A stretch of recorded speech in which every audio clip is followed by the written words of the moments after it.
Welcome back to another technical deep dive here in the debug zone. Today, we're tackling a big question and breaking it down with insights from other users.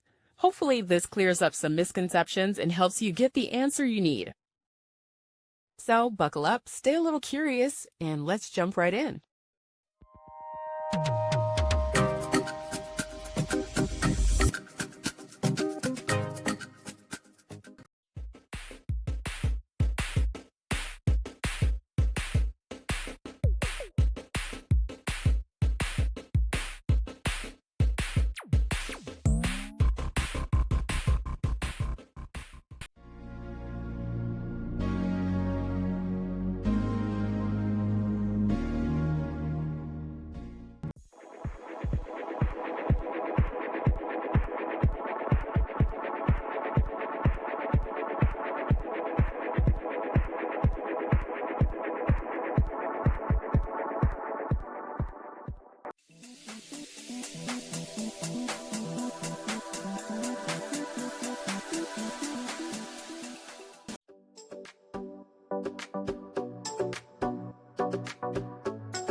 And that's a wrap.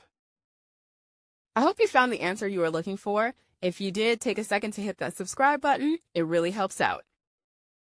And let me know in the comments which solution worked best for you. See you next time in the debug zone.